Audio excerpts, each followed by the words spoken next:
Did you get the right amount when you started your railroad retirement?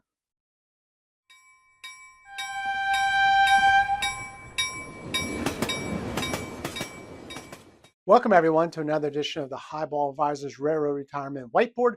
My name is John McNamara, Highball Advisors, and today we're going to talk about a little known award that the Railroad Retirement Board sends out when they underpay on the annuity. And it's called a rescue award in railroad retirement. So they actually send out 11,000 of these awards every year to make up for underpayments of railroad retirement. So let's walk through what this rescue award is, all right? So first of all, the calculation of railroad retirement annuity, just to refresh everybody, is Tier 1 is calculated by the top 35 earning years, and it's calculated by the Social Security Administration. Tier 2 is the top 60 highest earning months times the years of service times 0.07. All right, that's calculated by the Railroad Retirement Board. All right, and then what happens is what you have is what rescue stands for is recalculate for service and compensation updated to the EDM. And I believe it's electronic data management. So what's happening is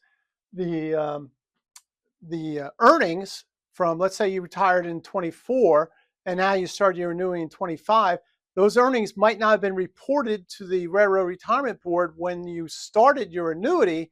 So now you're kind of getting, I want to use the word shortchange, but you're not getting exactly the benefit that you're supposed to be getting.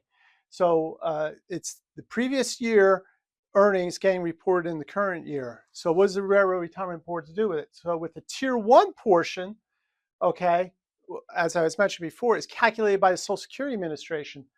And they won't be adjusting your Tier 1 portion until you turn 62, because that's when they do their calculation on that. So if you retire at 60 or 61 and that earnings don't get part on the Tier 1, it won't get adjusted until you're 62.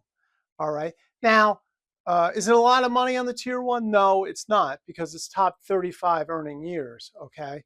So if your last, I don't know, 6 months was, was one of those top 35 earning years, they'll just revert to the other 6 months to make it up. But it's not going to be a big impact, but it is, you've worked for it, so I understand that.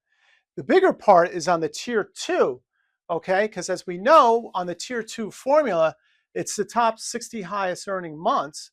So if the last 6 months of your career were in that top 60 months, that's 10% of the that they would use in the formula for your Tier 2. And what happens is the Tier 2 is adjusted as soon as the earnings are sent, the previous year's earnings are sent to the Railroad Retirement Board, and then the award is sent out quarterly. And like I said, 11,000 railroaders, retirees, got that award last year. So, right, hey, I worked, maybe this is what I earned in 2024. It wasn't put into my railroad retirement annuity. It's now 2025. I'm receiving my annuity, but it's not reflecting the 2024 award. So once this gets updated, the rescue award is sent out. They'll back pay on the Tier 2 and give you the correct amount going forward. All right, so I just wanted to give you, I had a few of my clients talk about this issue, and I wanted to, just send this out to everybody so they could understand this a little bit better. So I hope you found this video helpful. Feel free to go through my boarding for railroad retirement process. Check out what that railroad retirement annuity is for retirement. That's important. Please share this video, like, subscribe to the channel. I do appreciate it. Until next time, everyone, please stay safe, stay on track, and take care. So long, everybody.